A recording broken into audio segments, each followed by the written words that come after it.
여러분 안녕하십니까, 박영환입니다. 한 주간 있었던 정치권의 뜨거운 이슈를 다뤄보는 국민 맞수 시작하겠습니다. 전국이 다시 깜깜한 안개 속으로 빨려 들어가고 있습니다.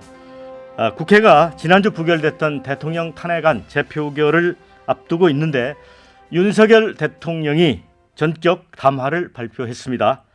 자, 계엄 선포는 통치 행위이기에 사법심사 대상이 아니다. 그래서 끝까지 자리를 지키면서 방어하겠다, 이렇게 입장을 밝혔습니다. 자, 국민들은 지금 걱정이 쌓여가고 있습니다. 자, 윤희석 국민의힘 대변인, 서영주 전 민주당 전 대변인 두 분 반갑습니다. 네, 안녕하세요. 자, 그러면 바로 첫 번째 주제 만나보시죠.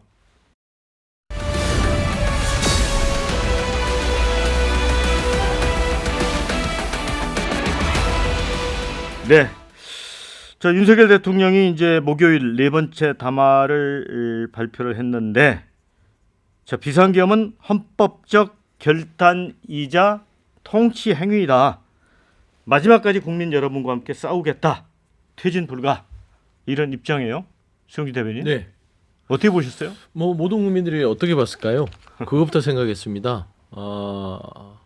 그러니까 대통령에게 과격한 언어를 사용하는 것들은 제 스스로의 품격이 있기 때문에 상가하겠으나, 과연 이게 정상적인 사고를 가진 입장문인가? 라는 생각을 하게 만들 수밖에 없습니다. 예. 그러니까 모든 국민들이 보고 참 이 내란 속의 피해자의 혐의를 받고 있는 대통령이 해야 될 말인가. 담화문 자체는 본인이 영장실질심사에서 영장판사에게 소명을 하는 내용이거나 재판에 구해졌을 때 본인의 입장을 주장하는 법률적인 본안에 대한 대응문 외에는 진실은 하나도 없었다. 그리고 거짓을 하고 있었고요. 그다음에 망상에 가까운 자기만의 세계에 빠져서 지금 본인의 주장을 하는데, 저는 이 반성을 해도 부족할 판에 국민들의 분노에 기름을 부었다. 저는 그렇게 생각합니다. 민주당은 우리 수영주 대변인 말씀처럼 대통령의 이제 극단적인 망상이 표출된 거 아니냐, 그런 주장을 하고 있는데, 지금 국민의힘도 좀 당혹스럽긴 하겠어요? 그렇습니다. 오늘 대통령께서 2차 담화를 하신다고 해서 어느 정도 국민께 더 진솔하게 사과하시는 말씀, 지난번 1차 담화가 2분이 채 안 됐기 때문에 그런 부분이 좀 많이 담기지 않을까. 그런데 이제 계엄 이유에 대한 설명만 있었다고 저는 생각을 합니다. 그동안의 정치 상황, 취임하신 이후의 상황을 쭉 설명하시는 거, 물론 이해되는 측면이 많이 있죠. 야당에서 굉장히 무리하게 당선 직후부터 이 대선을 대선 결과에 대한 불복성에 여러 가지 활동들을 해왔던 것을 상기를 한다면, 대통령 입장에서 대단히 국정 운영하기가 어려웠다는 사실, 그건 모든 국민이 다 인정하실 텐데, 과연 그 방법에 대해서 어떻게 생각하느냐, 이 부분에 대해서는 대통령의 생각과 국민 대다수의 생각이 많이 다른 지점들이 많이 있었습니다. 그래서 그 부분에 대해서 대통령께서는 본인의 소신이 그런 것이고, 여기에 대해서 계속 물러서지 않고 본인의 의사에 따른 그런 결정 과정에 대해서, 또 그 이후에 대해서도 계속 굳건히 나가겠다라고 말씀하셨기 때문에 향후의 전국 방향은 더 혼란스럽게 될 것 같다, 이런 예측을 할 수밖에 없겠습니다. 이제 윤 대통령이 이제 탄핵됐을 때 헌법재판소에 나가서 주장할 수 있는 논리를 다 설명을 한 것 같습니다.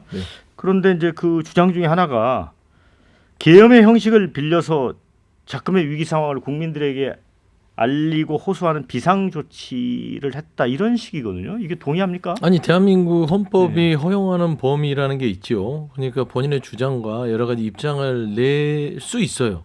또 대통령으로서 통치행위에 대한 입장을 낼 수 있어요. 그러나 그것도 헌법이 허용하는 한에서 해야 됩니다. 특히 비상계엄이라는 요건 자체는 전시내란, 치안질서가 도저히 유지가 안 될 때 비상계엄을 선언할 수 있습니다. 선포할 수 있습니다. 근데 과연 전시사변, 치안질서가 불가능한 상황이었냐? 그거는 그 누구도 부인할 수 없이 아니다라고 이야기하고 있고요. 정치적인 상황을 타개하기 위해서, 경고를 주기 위해서, 겁주기 위해서 비상계엄을 하는 것은요, 헌법에서 허용되는 실체적 요건을 충족시키지 못했습니다. 그렇기 때문에 이거는 국헌 질서는 문란했고 헌법에서 명시하듯이 내란에 준하는 죄를 물을 수 있다라는 측면에서는 그래서 그 조국혁신당의 의사 출신인 김선민 의원은 의학적 소견으로 지금 현재 오늘의 담화는 과대망상에 의한 편집증에서 발현된 담화이지 그 이상 그의 진실은 찾아볼 수 없다. 그렇게 얘기하는데 많은 국민들이 동의할 것 같습니다. 심지어 이제 국민의힘 한동훈 대표조차도 윤 대통령 담화가 사실상 내란을 자백한 꼴이다 이렇게 주장을 하고 있어요. 이 발언 때문에 이제 친윤들이 이제 고성하고 사퇴질하고 했습니다만은. 예, 아직 뭐 결과가 나온 건 아니지만은 또 이제 법리적으로 따져 보면 정말 이 내란죄라는 게 이 형법상에 있는 죄인데 이게 성립하느냐 이렇게 들어가면 이제 법 전문가 얘기가 되기 때문에 지금은 정치적으로 국민들께서 일반적인 상식적으로 받아들일 수 있는 판단을 할 수밖에 없는 거잖아요. 오늘 대통령의 담화가 지난번 담화와 전혀 다르게 본인의 입장을 대단히 강하게 주장하는 그런 기조 일변도로 갔기 때문에 많은 국민들이 놀랐고 한동훈 대표도 그 직전에 본인의 입장을 말한 상태에서 그걸 접하고 대단히 놀랐을 거고 뭐 저 또한 마찬가지입니다. 그런 상황에서 의총 저희가 또 오늘 권성동 신임 원내대표를 뽑는 과정이 있었잖아요. 그 과정에서 이제 당대표로서 그 의총장에 가서 처음 얘기를 한 건데 제가 놀란 거는 의원들의 반응이었어요. 한동훈 대표가 당대표입니다. 근데 당대표가 본인의 의견을 얘기를 하는데 공식적으로 의원들이 거기서 굉장히 그 큰 소리를 내면서 집단적으로 이제 반발하는 모습. 일부는 아마 경어를 쓰지 않은 듯해요. 한동훈 대표가 경어를 써야 된다는 말까지 한 거 보면 무질서한 모습을 국민들께 그대로 보인 다른 분들도 아니고 국회의원이 그런 모습을 당 대표에게 나타냈다. 이게 제일 충격이고 내란죄 성립 여부에 대한 판단은 뭐 판결 나오기 전까지는 뭐 봐야 되겠지만은 일단 많은 국민들께서 그런 정도의 법 인식을 하고 계시기 때문에 정치적으로도 이 부분을 해결해야 될 문제다. 한동훈 대표의 언급은 아마 그런 차원에서 나온 것으로 저는 생각합니다. 그런데 이제 지난번에 한동훈 대표가 이제 윤 대통령을 찾아가서 만났을 때 이제 결국은 모든 걸 당에 일임한다고 그랬잖아요. 퇴진 시기랑. 그런데 이제 갑자기 이제 입장이 바뀌었는데 탄핵이 낫다라고 판단한 어떤 그동안의 어떤 그 상황 변화에 대한 뭐가 있었나요? 글쎄요. 여러 생각을 하셨을 겁니다. 지금 당에서 어떤 뭐 로드맵이라고 하는 질서 있는 퇴진 관련한 이 수습 방안을 마련한 게 2월 하야 4월 대선 아니면 3월 하야 5월 대선 뭐 이 정도 나왔는데 대통령께서는 아마 하야에 대한 생각은 안 하신 걸로 보여요. 처음부터 안 했던 것 같아요. 그러니까 일임이라는 것이 무엇을 결정하든 내가 받아들이겠다라고 그런 뜻이잖아요. 저희는 생각을 하지만 범위를 두고 생각하셨던 걸로 보입니다. 제가 볼 때는. 그렇기 때문에 하야라는 것은 본인이 잘못됐다. 나의 행동에 과오가 있었다를 인정하는 가운데 나올 수 있는 결정이잖아요. 근데 오늘의 담화를 봐도 대통령께서는 그날 3일에 있었던 계엄령 발동에 대해서 과오라고 생각하지 않는 걸로 봐야 되잖아요. 그렇다면 하야의 여지는 없는 거다. 처음부터 없었다고 저는 생각을 하고 그런 차원에서 그렇다면 최악의 경우 탄핵 표결이 뭐 토요일인지 내일인지 있을 수 있지만 그게 가결되면 맞서겠다. 헌법재판소에서 내가 정확하게 변론을 스스로 할 수도 있다. 그런 논리를 오늘 피력한 자리였다고 저는 봐요. 서 대변인, 그러면 한동훈 대표가 그 대통령 만났을 때 의중을 제대로 헤아리지 못한 겁니까? 아니면 윤석열 대통령이 생각을 바꾼 겁니까? 아니 둘 다 할 수도 있는데요. 그러니까 윤석열 대통령이 내란죄 범하는 피의자로 적시가 될 거를 본인이 알았을 거예요. 본인도 법률가이기 때문에 본인이 이걸 못 피할 거라고는 알기 때문에 일단은 그 수습을 본인을 늘 보호했던 국민의힘에 요청을 했던 것이고 그게 한동훈 대표인데 한동훈 대표가 그렇게 본인의 뜻대로 마음대로 움직이지 않으니 속인 거죠. 저는 그렇게 봅니다. 이 본인의 어떤 시간을 벌면서 증거를 인멸할 시간을 저는 갖기 위해서 국민도 속이고 한동훈 대표도 속였다, 저는 그렇게 개인적으로 판단이 들어요. 지금의 결과를 놓고 보면. 따지면 오늘의 담화 자체가 두 번째 담화를 통해서 나름 사과하는 형식을 빌렸던 그 담화에 대한 자세한 내용이 아니라 첫 번째 비상계엄을 불법계엄을 선포했던 그 당시에 논거를 좀 소상히 설명하는 자리였기 때문에, 그러니까 한동훈 대표가 보면 그동안은 어떤 여러 가지 판단에 대해서 똑부러지고 똑똑하다는 평이 들었는데 한동훈 대표조차도 윤석열 대통령에게 속았기 때문에 헛똑똑이 돼버린 거예요. 그러니까 결국에는 뒤늦은 시간 8일 동안 한동훈 대표는 정치적으로 많은 정치적 내상을 입었죠. 그렇기 때문에 지금 시간을 허비했고, 그러니까 한동훈 대표도 뒤늦게 깨달았으면 이제는 믿지 않아야 합니다.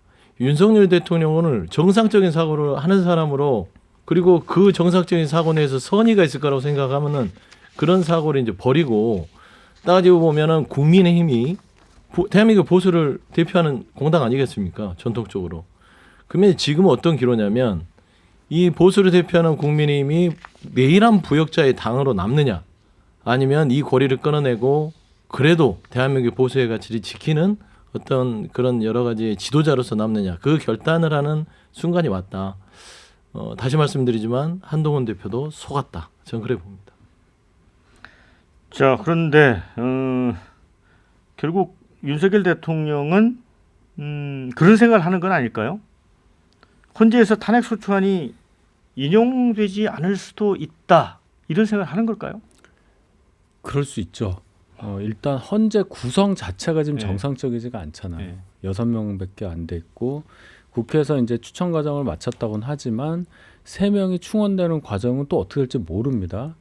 6명만 가지고 헌재가 심리까지는 가능한 걸로 지금 유권 해석을 해서 갈 수는 있는데, 결정을 내리는 과정에서도 6명만으로 가능하냐? 그건 제가 볼 때 무리라고 약간 정당성 봐요. 문제가 제기될 수 있죠. 그렇죠. 절차적 정당성이 필요하기 때문에 다른 것도 아니고 대통령에 대한 탄핵 심판을 그렇게 하기는 저는 어렵다고 봐요. 그것도 있는 데다가 있는 6명 중에서도 그럼 성향에 따라서 이 탄핵에 대한 인용 결정을 안 할 수 있는 사람들이 몇 명이나 계산도 했을 거고요. 또 충분히 이 부분에 대해서, 내란 관련한 부분에 대해서는 대통령께서는 아마 논리적으로 내란죄가 될 수 없다고 생각하시는 걸로 보여요. 또 이것이 검찰, 경찰, 공수처에서 어떤 식으로 기소를 하게 될 경우에 탄핵 심판이 정지될 수도 있어요. 어쨌든 시간은 계속 갈 수 있다는 얘기입니다. 실질적으로 대통령 권한 행사가 정지되는, 직무 정지 상태는 유지되더라도 또 역으로 보면은 대통령의 지위는 유지된단 말이에요. 대통령 직은 갖고 있는 상태이기 때문에 여러모로 봐서 직을 유지하고 탄핵 심판에 임하는 것이 낫다는 결론에 도달했을 가능성이 상당히 높죠. 자, 그런데 이제 현재 이 수사기관은 일단 내란죄로 보고 수사를 하고 있잖아요. 그렇습니다. 그런데 지금 홍준표 대구시장 같은 경우는 이 내란죄가 일종의 프레임이고 사법 리스크로 시간이 없는 이재명 대표가 조기 대선을 추진하기 위한 음모적인 책략이다라고까지 주장을 합니다. 그러면서 내란죄는 정권 찬탈의 목적인데 대통령 자리에 있는 사람이 찬탈할 정권이 있는지 의문이다, 이런 얘기도 했고, 그러면 또 비상계엄 사유 판단이 부적절하다라고 이제 법을 위반했다, 이렇게 돼 있잖아요. 계엄법하고 이제 헌법을. 그런데 그것도 최종 판단은 수사기관에 있는 게 아니고 헌재와 대법원에 달려 있다. 이건 또 어떻게 봐야 돼요? 궤변이죠. 네. 그러니까 홍준표 대구시장이 그런 얘기를 했다면 내란 동조를 하겠다는 선언으로 저는 유추가 가능하고요. 영원히 씻지 못할 내란 동조의 정치인으로 남을 것이다 라는 경고를 드리고 싶고, 그러니까 본인이 권력을 잡고 있는데 이 내란을 할 이유가 무슨 이유냐라는 궁금증도 그냥 너무 단순한 오류입니다. 예를 들어서 본인의 권력 자체를 유지하기가 버거운 상황에서 본인의 권력을 위협하는 세력을 무력을 사용해서 제압해서 본인의 권력을 유지하려고 했다. 그 자체도 똑같은 의미예요. 그러니까 권력이 정해진 법치와 헌법에 준하지 않고 유지가 되거나 그거를 유지하려고 했다는 자체가 바로 국헌문란의 증거다. 그러니까 반드시 뺏어야만 구테타가 아니에요. 지키려고 하는 것도 구테타에 속한다. 그걸 보통 친위 쿠데타라고 하죠.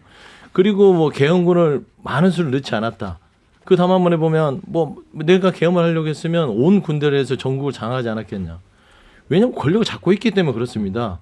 일정 부분 민주당이라는 특정 의원, 그 다음에 국회라는 입법부만 형해화시키면 지금의 권력이 흔들릴 수가 없잖아요. 거기만 집중 타격하면 되니까 500~600명이면 된다. 그 생각을 했겠죠.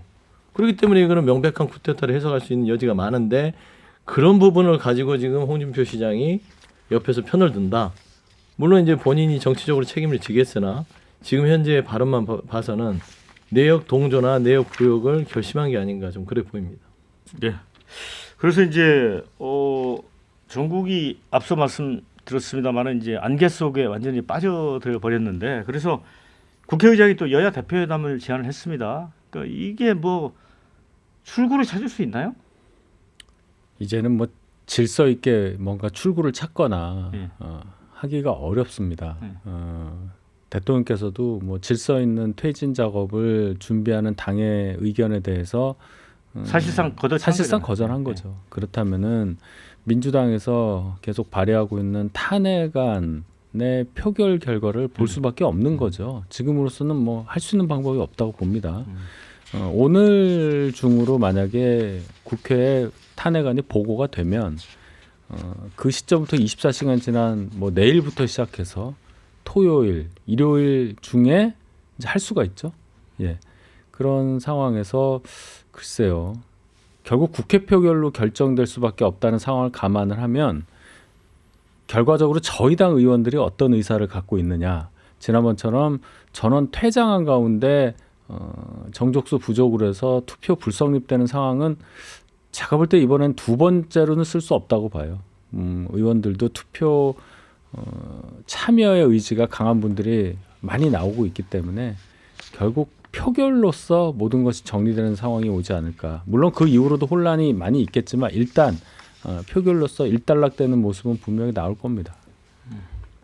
근데 표결을 안 할 수는 없을 겁니다. 지난번에 이제 아예 그 좀 꼼수를 썼죠. 아예 불참을 해서 이 기권해 버리는 수인데 그래서 투표 불성립을 만들었는데 일단 국회의원의 신분이라면 본인의 의사가 뭐 기권이든 표결이든 표결을 통해서 찬성이든 반대든 의사를 표현하는 게 그 직에 맞잖아요. 그리고 이게 무기명이기 때문에 결국에는 그 부분에 대해서는 또 누가 누군지는 모르지만 참석 안 하면 다 드러나지 않습니까? 그래서 저는 이번에는 표결에 참석할 공산이 큰데 이번에는 찬성이 거의 100% 확실할 것 같아요. 왜 그러냐면 국민의힘 자체도 이게 대통령의 두 번째 담화를 보면 탄핵을 당하겠다라고 결심한 것 같고요. 그다음에 법적으로 본인이 탄핵 심판을 통해서 살아 돌아오겠다 선언을 한 건데 이조차도 그냥 도박 아닙니까? 그래서 어떤 법률적인 대응을 하려는 대통령에서 정치적 희망을 볼 수 없다고 판단됐을 때는 아마 국민의힘 의원들도 당을 살리기 위해서는 찬성표를 던질 수밖에 없을 것이다. 좀 그래 보입니다. 네. 자, 여기까지 얘기 나누고요. 두 번째 주제로 건너가겠습니다.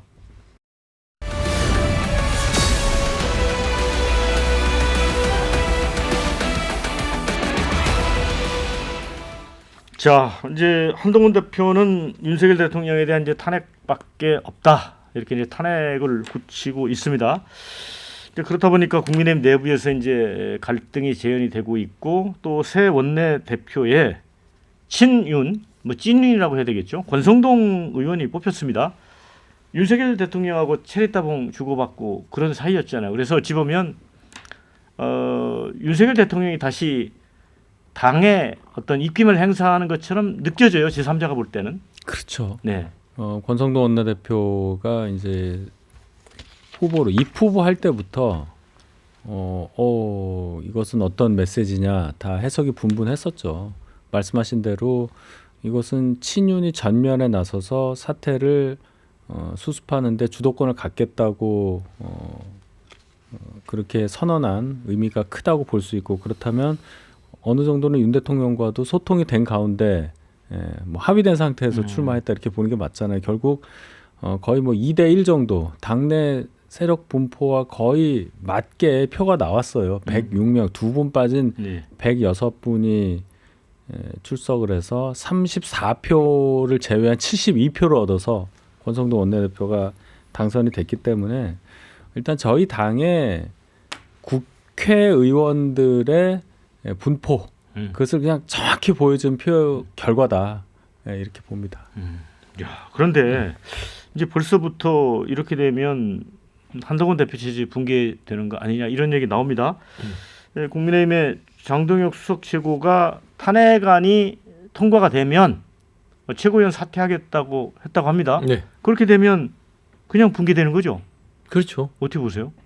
일단 그런 시나리오를 가정하에 권선동 원내대표 지금 원내대표가 됐으니까요. 원내대표가 나왔다고 보는 것인데 의아했어요. 왜 이 시국에 권선동 의원이 원내대표로 나섰을까? 그런 여러 가지를 좀 봤을 때는 누구의 권유가 있지 않았을까? 권유. 그러니까 일임했다. 당에 일임했는데 그 용산에서의 일임은 나를 지켜달라고 일임한 것이지 본인을 하야라고 압박하라고 일임한 건 아니었다는 건데 그거를 잘 못 해석했다고 판단이 된 것 같아요. 그래서 당을 빨리 본인 위주로 수습을 하려면 예전에 같이 손발을 맞춰봤던 사람이 필요했을 것이고 친윤이 아닌 찐윤이 권선동 원내대표를 필요로 했을 거라는 추측이 가능합니다. 특히나 권선동 원내대표는요. 멀쩡한 대표 쫓아내는데 탁월한 능력이 있죠. 그런 경험을 했던 분으로 제가 기억하고 있습니다. 그렇지 않습니까? 이준석 원내대표 할 때 그때 원내대표를 했었고요. 체리따봉도 받았고요.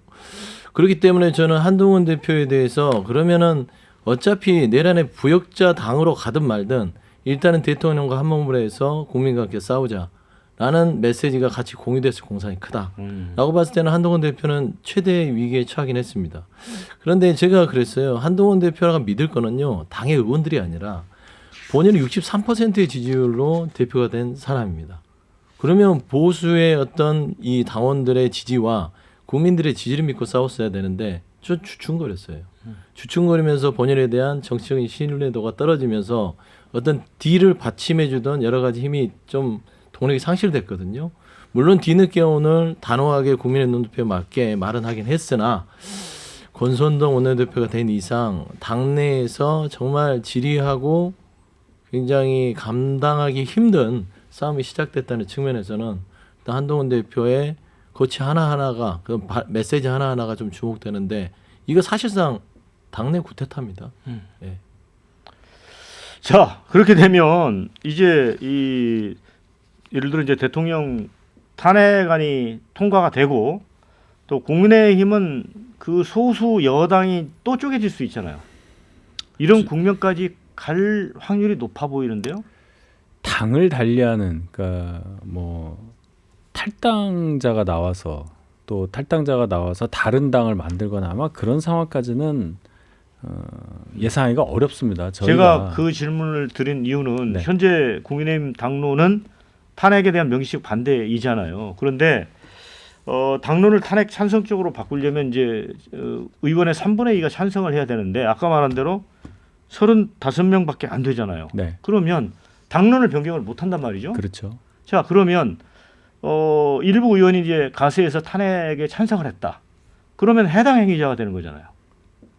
당론을 어겼다고 해당 행위자라고 볼 수도 있겠지만은 기본적으로 당을 달리했을 때 어떤 결과를 나타냈느냐를 지난 7, 8년 전에 저희가 그냥 몸소 겪었기 때문에 실제 그것을 실행에 옮길 분은 적고 또 거기에 대해서 서로 의견이 다른 분들이라도 그거를 하자 이렇게 하실 분은 없다고 봐요.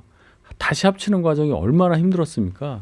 그래서 그러기는 어려운데 다만 지도부의 분열이나 내홍은 충분히 있겠죠. 저희가 당원 당규에 지난번 이준석 대표 사퇴 이후에 당원 당규 바꿨잖아요. 그래서 최고위원 선출직 5명 중 4명 이상이 사퇴를 하면 비대위 체제가 자동으로 들어오는 것으로 아예 명문화를 시켰습니다. 그럼 지금 만약에 권성동 원내대표가 원내대표로서 탄핵이 가결된 이후의 상황에서 뭔가를 진두지휘할 가능성이 있죠. 말씀하신 대로 3명의 선출직 최고위원이 친윤이라고 볼 때 남은 2명 친한계 최고위원 중에 한 분이라도 사퇴를 할 경우에는 지도부 자체가 붕괴되는 거니까 그렇게 되면 비대위원장은 임시로라도 원내대표가 승계하게 돼요. 야. 그런 상황이 오기 때문에 그것까지 그러면 하겠느냐? 가능한데 하겠느냐? 거기서부터는 또 다른 얘기라고 저는 봅니다. 예. 이준석, 김기현, 한동훈, 윤 대통령하고 이렇게 당대표로 같이 했던 분들인데 지금 묘하게 하나같이 다 이렇게 쫓겨나가는 모습이랄까요? 그런 느낌도 들어요. 그렇죠. 당 대표로서의 역할을 제대로 하지 못하고 임기를 마치는 상황들이 초래되고 있잖아요. 물론 이제 한동훈 대표는 아직은 이게 뭐 당 대표 책임입니까? 대통령 책임입니까? 이건 대통령 책임이죠. 왜냐하면은 이 정당 정치에 대해서 대통령을 개입을 할 수 없습니다. 사실상 이것도 보면 당무 개입이에요. 물론 이제 제 추측이긴 하나 권선동 원내대표가 갑자기 튀어나와서 이 사태를 수습하겠다고 나서는 것 자체가 추경 원내대표의 물러남, 그대의 권선동 의원의 등장, 그리고 지금 이 국민의힘 당 지도부의 움직임, 이런 것들이 너무 일사불란하게 용산을 보호하기 위한 움직임으로 보이고 한동훈 대표를 당에서 몰아내겠다는 움직임으로 보일 수밖에 없습니다. 이게 뭐 정치의 현상을 부인할 수는 없잖아요. 그러니까 저는 그렇습니다. 이제 뭐 국민의힘 일이기 때문에 그냥 아주 객관적으로 보면 설마가 사람 잡았던 게 지금 현실입니다. 설마 비상계엄 하겠어? 불법계엄을 그렇게 생각했잖아요. 근데 지금 우리는 그 현실을 목도하고 있습니다. 그러면 설마 멀쩡한 한동훈 대표를 63%의 지지를 받아서 당선된 당대표를 설마 밖으로 쫓아내는 행위를 할까? 저는 가능하다고 봐요. 그게 친윤이고 지금 현재 불법 계엄을 했던 내란수계 피해자 윤석열이다. 저는 그렇게 좀 보고 있습니다. 네. 윤희석 대변인께 이거 한번 네. 물어보고 싶어요. 이양수 이제 국민의힘 전국안정 TF단장이 국민의힘이 탄핵에 반대하는 이유가 이재명 대표의 대선 가능성 때문이다. 뭐 그런 비슷한 얘기를 한 것 같아요. 그런데 그 지금 리얼미터나 이런 여론조사 보면 즉시 하야 탄핵이냐 74.8% 나오고 질서 있는 퇴진이 16.2%. 보통 이 정도 나옵니다. 그러면 이제 국민의 생각하고는 좀 거리감이 있고 또 일각에서 이제 국민들 중에서는 그건 국민의힘이 개입할 일이 아니지 않느냐. 그러니까 이거는 이거로 가고 이재명 대표 문제는 그때 국민이 가서 또 판단할 거 아니냐라고 주장하거든요. 네, 국민들께서 이제 그렇게 보실 수가 네, 있죠. 네. 이재명 대표 범죄 혐의에 따라서 재판 5개 받는 거 국민들께서 다 아시는 거고 그건 선거에 만약에 이재명 대표가 입후보면 판단하는 거 아니냐 그렇게 보실 수도 있는데 또 이 정권을 갖고 다퉈야 하는 상대당의 입장인 저희의 상황에서는 이재명 대표가 그 선거라는 것이 투표 행위가 이제 유권자가 모든 것을 다 판단하고 하시는 거지만 또 그 환경도 중요하지 않습니까? 예를 들어 후보가 되지 않은 사람은 당선될 수가 없어요. 후보를 뽑는 과정에서부터 모든 것이 시작이 되기 때문에 저 입장에서는 예를 들어 선거법 1심에서 징역 1년이라는 중형을 선고받은 피의자 신분인 이재명 대표가 최종심이 안 나왔다는 이유 하나만으로 공직선거 그것도 다름 아닌 대통령 선거 입후보할 수 있는 게 맞냐는 생각을 또 할 수 있는 겁니다. 또 보수를 지지하는 국민들께서도 그런 생각을 많이 하시는 거고 그래서 이 상황을 시간을 끌어서 이재명 대표에 대한 사법부의 최종 판단이 시간적 이유 때문에 내려지지 않는다는 것 그것 때문에 이재명 대표가 출마가 가능하고 또 당선으로 이어진다. 이 상황이 그럼 맞는 거냐. 거기에 대한 문제의식을 이양수 의원이 말씀하신 것이라고 저는 이해합니다. 동의하세요? 아니 뭐 그런 생각은 할 수 있어요. 그러니까 서로 간에 경쟁하는 정당으로서 그런 정치적인 셈법으로 그런 발상이 충분히 가능하다고 보나 그거는 이제 한가한 정치적인 그냥 여러 가지 공학이죠. 지금은요 국민이 바라는 건 내 평온한 일상을 다시 돌려달라는 겁니다. 즉시로. 그러니까 국민을 생각한다면 이런 생각으로 지금 현재 탄핵이라든지 이런 부분을 방어할 수가 없어요. 그러니까 지금 제밥에 관심을 둬서는 안 돼요. 예. 제사를 지뤄야 돼요. 제사는 우리 국민들이 평온하게 지낼 수 있는 그 의식이 중요한 겁니다. 그렇지 않겠습니까? 그러니까 지금 현재 이 위험한 대통령 오늘 담화를 또 들었는데 국민들은 더 두려움과 공포와 여러 가지의 소름이 돋는 상상들을 한단 말이에요. 그러면은 빨리 이 직을 정지하는 것들이 여야 보수 진보를 막론하고 중요한 일입니다. 그렇기 때문에 국민이 평온한 일상으로 돌아갈 수 있는 이 위험한 대통령의 직을 정지하고 그 다음에 얘기를 하시라고요. 그러면은 나름대로 논박이 될 수 있습니다. 그리고 이재명 대표 지금 1심 선고 받았고요. 2심 하고 있는데 이조차도 불법 계엄이 있을 거라고 생각하지도 않았어요. 시킨 것도 아니잖아요. 아니 사실상 전 그런 생각이 들어요. 아니 이분은 정상적 판단이 안 되는 게 정치적인 덧셈 패스도 안 되는구나. 이재명 대표가 공선법에서 1년에 2개월을 받았으면 그냥 가만히 있다가 기다려도 되는 문제를 왜 이렇게까지 불법적인 반헌법적인 사안을 가지고 본인 스스로 무너지지? 그것부터 저는 이양수 의원이 물어봤으면 좋겠어요, 대통령. 네. 자, 대법원이 이제 조국 대표 징역 2년 실형 확정을 했습니다. 그래서 이제 검찰이 이제 금요일까지 출석하라고 했기 때문에 아마 수감이 될 것 같습니다. 그런데 이런 탄핵 정국 와중에 어떤 좀 영향이 있을까요? 이런 부분이? 글쎄요. 이제 뭐 조국 대표 말씀하셨는데 탄핵 정국과 관련해서 사실 이거 굉장히 큰 겁니다. 예, 지금 그렇죠. 이 상황이 벌어졌으니까 이런 거지. 예. 지금 이제 묻히는 건데. 큰 뉴스죠. 저는 이제 그런 생각을 해봐요. 이제 조국 대표는 이제 그렇게 된 거고, 그럼 12명 이제 승계를 하겠죠. 예. 12명의 의석을 가진 조국 신당의 존재가 예. 앞으로 벌어질 상황에서 어떤 역할을 하느냐, 적은 의석수가 아닙니다. 그리고 또 어떤 아주 독립된 정치 집단을 대표한다고 저는 생각을 해요. 네. 야권의 일정 부분의 지분을 갖고 있는 분들을 대표한다고 보기 때문에 과연 당수가 없는 이 당을 어떤 또 유력 대선 주자가 포섭을 해서 포섭을 한다는 좀 그렇지만 같이 규합을 해서 역할을 할 수 있지 않느냐, 영향력을 행사할 수 있지 않느냐, 거기까지 좀 생각을 해봤습니다. 이재명 대표가 민주당의 대선 후보가 될 가능성이 높다고 하면 이제 조기 대선을 가정하고 말씀드리는 거예요.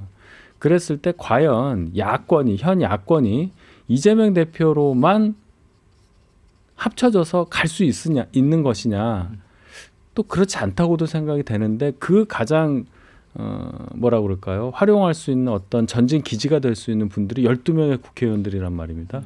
그래서 그런 차원에서 한번 생각해 볼 수 있는데 오늘 당장 결정이 됐으니까 그거는 좀 시간을 두고 봐야 되겠으나 가능성에 대해서는 저는 많이 긍정하는 입장입니다. 조국혁신당 그렇죠. 여러 가지로 좀 조국 대표가 오늘 대법원 확정이 됐으니까 혼란스러울 거는 당연한 것이고, 그러니까 이런 불법 계엄과 내일 안에 어떤 이슈가 없었다면 큰 뉴스예요. 그렇죠.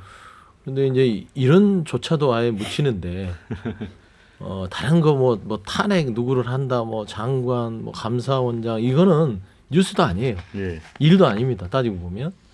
근데 지금 조국 의원이 이제 오늘 직을 상실하고 조국 대표가 이제 수감을 하게 된다고 하는데, 그렇게 한다 하더라도 당분간은 조국혁신당은 수감된 조국 대표와 교감을 통해서 당을 이끌어가는 공산이 큽니다. 그래서 옥중에서 여러 가지 의견들을 낼 것이고, 그렇게 당분간은 조국혁신당이 운영이 될 것이고, 두 번째, 조국혁신당이 조국 대표가 없어졌다고 해서 누구와 규합을 해서 갈 생각은 안 할 것 같아요. 당분간은. 예. 그래서 탄핵 정국이 지나고 나면 일단 조기 대선의 장이 열렸을 때 역할들은 향후에 고민을 할 것 같고, 그다음에 행여나 이재명 대표와 반대 입장에서 반 이재명 연대를 통해서 조국혁신당을 흡수해서 뭔가 정치적 이득을 노려보겠다 하는 분들은 하수예요. 예, 그러게 조국혁신당을 나의 우군으로 삼아서 이재명 대표와 대결해가면서 당내에서 차기의 어떤 대권 행보를 해보겠다. 그거는 하수기 때문에 그렇게 움직이는 하수들이 누구인지 지켜보는 것도 또 관전 포인트일 것 같습니다. 네. 홍준표 대구시장이 여전히 이제 중앙 정치에 이제 발언을 많이 하고 있는데, 앞서 이제 대통령이 이 내란죄를 범한 게 맞냐, 아니다, 이런 주장도 했지만, 또 그 전에는 그 계엄 당시에는 윤석열 대통령을 용병이라고 하면서 그 용병인데 우리가 빌려서 쓴 거니까 그냥 버리면 된다.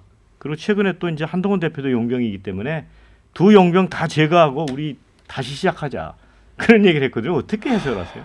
그러니까 홍준표 시장 입장에서는 그렇게 볼 수가 있어요. 네. 본인이 대통령 후보도 했고 두 번의 당대표를 지낸 상태에서 네. 지난번 대선 후보 자리를 놓고 윤석열 대통령과 겨뤄서 2등을 했잖아요. 네. 그래서 이제 대구시장으로 가신 건데 그러면 한동훈, 윤석열 두 분만 없었으면 네. 본인이 계속 대표 또는 대통령 후보가 돼서 뭔가 뭐 대통령이 될 수도 있었고 이런 생각 할 겁니다. 본인 입장에서 네. 본다면. 그러니까 이 모든 사태는 윤석열 대통령이 입당해서 대통령 후보가 돼서 대통령이 됐기 때문에 일어난 일이고 네. 한동훈 대표도 윤석열 대통령이 비대위원장으로 내려보냈기 때문에 결국 두 분이 들어와서 당이 이렇게 된 거고 갈등도 두 분 간의 갈등이다. 나하고는 상관없고 우리가 잘했으면 이분 두 분을 안 받아들였으면 아무 일도 없었지 않느냐 이런 논리예요. 근데 제가 볼 때는 대선 후보를 이제 그 모셔오기를 할 때는 사실 좀 복걸하지 않았나요? 그렇죠. 그렇죠. 뭐. 근데 이제 와서 이제 용병이라고 하고. 아니 그러니까 저는 네. 홍준표 시장에 대한 발언을 그렇게 저는 아주 섬세하게 받아들이지 않아요. 이분은 이랬다가 저랬다가 왔다 갔다 하는 분이잖아요. 저는 그렇게 평가하고 싶고 얼마나 이 보수 안에서 영향력이 있는지는 모르겠어요. 근데 제가 객관적으로 봐서는 예전만 같지는 못하다라는 측면이고 본인이 대선 후보로서 거론되기조차도 어렵지 않을까 싶어요. 아무리 한동훈 대표를 공격하고 윤석열 지금 현재의 내란죄를 받고 있는 대통령을 공격했다가 편을 들었다 한다 하더라도 본인이 보수의 중심의 어떤 대권의 주자로서 떠올리기에는 역부족이지 않을까 저는 그렇게 평가하고 싶습니다. 자, 마지막 주제로 가보겠습니다.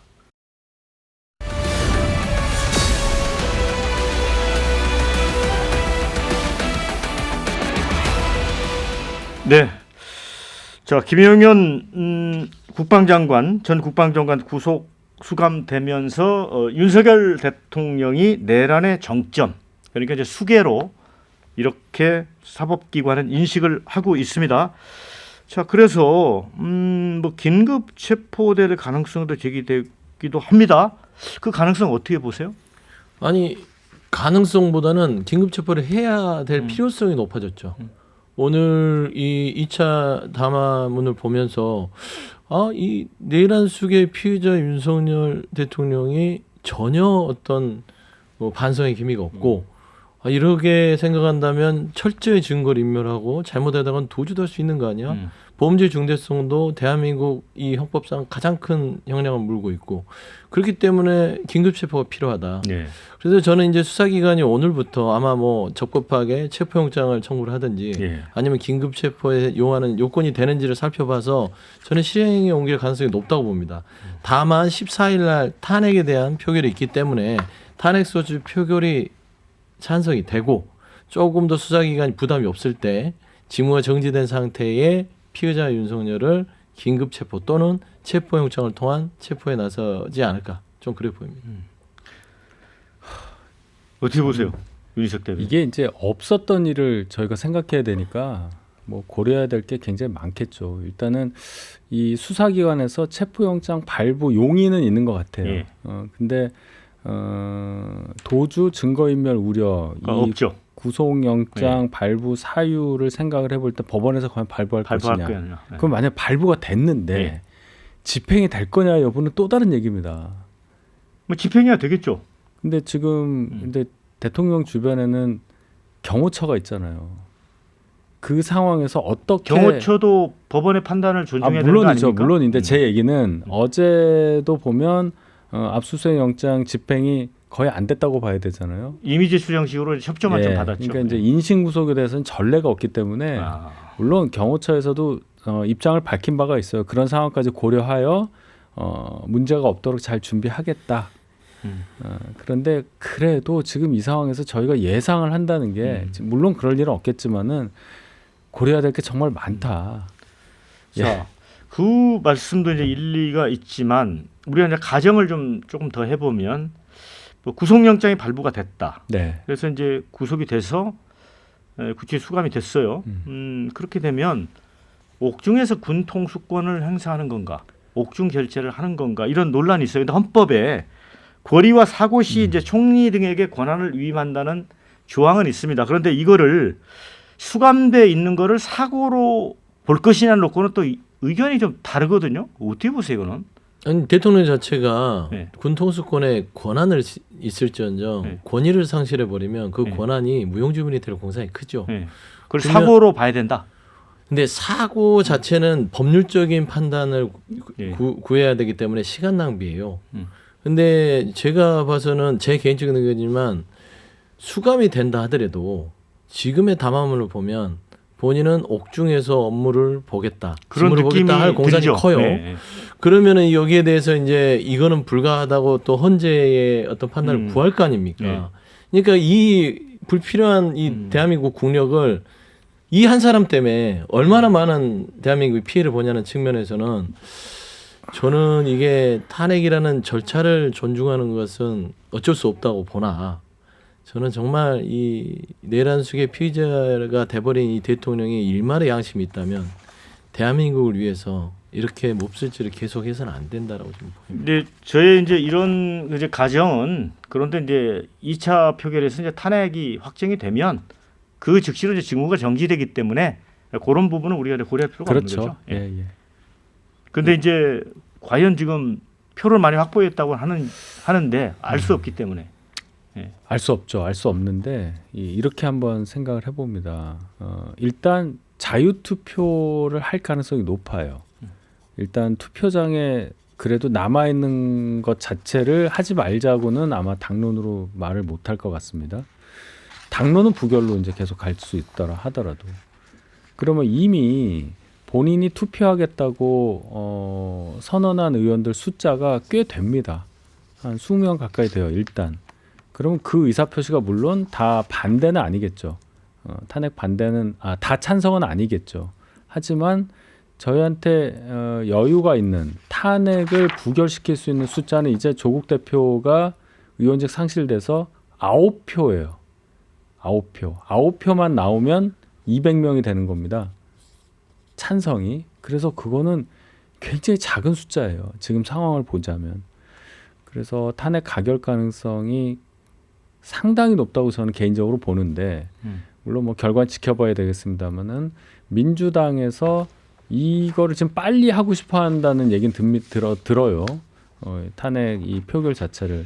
그래서 그 상황, 이 얼마 안 남은 시간 사이에 또 어떻게 상황이 바뀌냐에 따라서 가결 여부에 대한 가능성의 수치는 변동을 많이 하겠죠. 예. 자 그런데 지금 이제 그 수사가 지금 뭐 검찰, 경찰, 공수처 뭐 그런 가운데 야당이 또 내란 상설 특검, 일반 특검 이것까지 추진을 하면 5곳에서 이제 동시다발 수사를 하는 형국이 되거든요. 네. 이거는 어떻게 보세요? 그러니까 이제 전체적으로 지금 수사기관이 모두 다 달려들어서 하는데 결론만 얘기하자면 검찰은 손을 떼야 됩니다. 나중에 본인들의 수사의 권한을 벗어난 범위에서 이루어진 수사들은 나중 그 법적 다툼이 있어서 본안으로 올라갔을 때 법원에서 말하자면 수사에 대한 권한이 없다라고 해서 이 부분이 무효화될 수 있다라는 우려가 있기 때문에 지금 이제 내란죄 수사는 경찰에게 있습니다. 국수본에. 그럼 국수본을 중심으로 지금 국수본, 공수처, 국방부가 나서서 이렇게 합동으로 수사를 하겠다고 지금 선언을 하는데 검찰은 손을 떼지 않고 있어요. 이런 좀 정리되지 않는 질서 없는 수사가 이루어지고 있기 때문에 그러면 그거를 보완할 수 있는 명확한 것은 특검밖에 없습니다. 그래서 상설 특검은 시간이 짧기 때문에 일반 특검을 통해서 이게 내란죄가 그냥 어떤 다른 범죄가 아니에요. 민주 시스템을 파괴하는 그런 시도였기 때문에 이거는 특검을 통해서 명명백백하게 밝히지 않는 이상 국민들은요 불안해할 뿐더러 또 반복되는 역사를 가져올 수 있기 때문에 이거는 제2차, 3차로 해서 탄탄하게 수사를 해야 된다. 저는 그런 좀 입장입니다. 일단 저희 당은 일단 상설특검법이야 뭐 통과가 됐는데 일반 특검 그리고 김건희 여사 관련한 특검 이 두 가지 특검에 대해서 반대입니까? 반대 당론을 또 네. 방금 전에 예. 했기 때문에 이렇게 되면 어떻게 되냐면 재의결을 해야 되겠죠. 네. 분명히 거부권 행사가 예상이 되고 예. 그럼 이제 시간은 좀 늦어지겠지만 또 200표가 되느냐 마느냐를 가지고 싸워야 하는 상황이 되겠습니다. 예. 자, 그런데 그러면 이제 상설특검은 지난번에 국민의힘 의원들이 아마 20여 명 이상이 찬성을 해서 통과가 됐는데 네.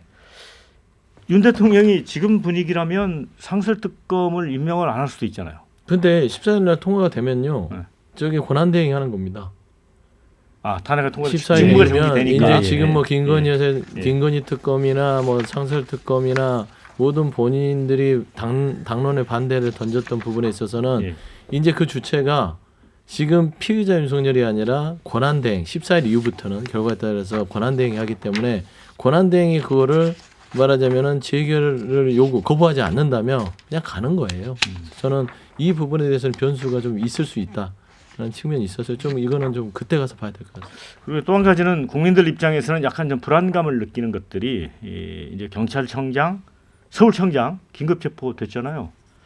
그다음에 별 7개 군수뇌부들이 줄줄이 지금 직무 정지가 되고 있습니다. 박한수 육군 참모총 포함해서 물론 이게 뭐 시스템적으로 돌아가니까 큰 문제는 없다고 보지만 이런 것도 참 걱정이에요. 저는 솔직히 이걸 걱정할 필요는 없다고 생각해요. 왜요? 국민들이요. 이렇게 내란에 동조했던 세력들이 그런 주요한 자리에 있는 자체가 무정부였죠. 그리고 이게 더 국민을 불안하게 했죠. 그런 사람을 빨리 걷어내서 그 다음에 직무대행들이 국정을 운영하고 시스템을 돌린다면 그게 더 차라리 평온한 상황일 거예요. 그래서 국민들께서는 이런 부분에 있어서 염려할 부분도 아니고 지금 국무위원들 내란에 동조했던 분들 다 드러내야 됩니다. 그런 분들을 자리에 앉혀놓기 때문에 무정부 상태가 지속되고 있는 것이기 때문에 저는 국민들이 다소 혼란스러울 수 있으나 그렇게 그런 서울청장이나 경찰청장이 없다고 치안이 무너지거나 그러진 않는다라는 점을 좀 말씀드리고 싶습니다. 네. 그리고 이제 또 한 가지 하나 짚어볼 게 지금 비상계엄 여파 때문에 여러 가지 이제 이 안보, 외교 이런 측면에 대한 걱정도 국민들이 크잖아요. 그런데 조국 혁신당 김준영 의원이 그 외통위에서 비상계엄 당일날 골드버그 대사가 조태열 장관, 김태호 차장 등과 연락이 닿지 않자 윤석열 정부하고는 사람들하고는 상종 못하겠다. 본국에 보고를 했다. 주미 대사가 이런 발언을 했고요. 또 파이브 아이즈라고 있잖아요. 미국, 영국, 캐나다, 호주, 뉴질랜드 소속 주한 대사들이 윤석열 대통령이 계속 대통령으로 있으면 경주 에이펙 참석 보이콧하겠다. 그런데 이 두 가지 모두 관련자들이 부인을 했거든요. 그런데 이런 와중에 그 이 조국 혁신당 의원의 이런 발언이 좀 신중치 못한 면도 있는 거 아니에요? 그렇죠. 그분이 이제 국립외교원장까지 하신 분인데 국회의원이 됐으니까 더 신중하게 발언을 해야 될 측면이 있어요. 외교 전문가로 보이기 때문에 그분의 목소리는 일반 국회의원의 목소리보다 훨씬 더 크게 다가올 수 있는데 금방 이렇게 부인될 만한 얘기를 별도의 더 철저한 확인 과정 없이 이렇게 하면 누구에게 도움이 되겠어요. 본인 이름 그냥 올리려고 하는 것밖에 안 된다. 그 전에도 굉장히 여러 좀 부적절한 발언을 많이 하셨고 또 윤 대통령 관련한 뭐 화환이라든지 예. 뭐 축하 선물 같은 거 그런 거 다 이렇게 보여주기식으로 거부하는 거 주도했었던 분 이렇게 기억이 난다는 거예요. 제가 여러 의원 했지만 근데 지금 이런 관련한 대사 관련한 발언은 네. 대사가 얼마나 당황하겠습니까? 대사는 본국을 대리해서 주재국에서 최고 책임을 가지고 일을 수행하는 사람인데 지금 윤석열 정부와는 아예 상종을 않겠다 이런 단어를 썼단 말이에요. 그게 사실이면 얼마나 큰 상황이겠어요. 그걸 발언을 해놓고 나중에 대사가 부인하는 상황 이걸 어떻게 책임지는 얘기예요. 그런 면에서 대단히 부적절하다 이렇게 봅니다. 그러니까 지금 이제 국가 리더십이 혼란스러우니까 이게 신속하게 헌법적 절차를 통해서 가는 건 좋은데 이렇게 불필요하게 자봉을 낼 필요는 없는 것 같아요. 뭐 그런 부분은 분명히 비판의 여지는 있다고 봐요. 그러니까 외교라는 것들은 기본적으로 신뢰인데 신뢰라는 건 상대의 말을 함부로 설령 그런 사실이 있다 하더라도 이야기하는 건 아니에요. 그런 부분은 좀 부적절했다고 비판받을 만하지만 우리가 실제적으로 지금 이 내란 수괴 혐의를 받는 피해자 윤석열 대통령이 자리에 있으면서 얼마나 경제적인 대외 신인도가 떨어지고 있는 이거는 우리가 체감하고 있잖아요. 이거는 부정할 수 없는 사실입니다. 그러니까 이거는 본질이 아니고 곁다리다. 그렇죠. 그러니까 그런 행위들은 비판받아서 분명하나 지금 계속 대통령은 이 자리에 직무를 유지하게끔 둔다는 자체가 결국에는 바깥에서 많은 선유기들이 봤을 때는 이거 뭐 대한민국이 이거 우리가 같이 거래도 될 대상인가? 라는 의문점들을 많이 가지고 있다라는 거는 부인할 수 없잖아요. 네. 자, 이제 마무리될 시간이 다 됐어요. 두 분 못다한 말씀 있으면 한 30초씩 시간을 드리겠습니다.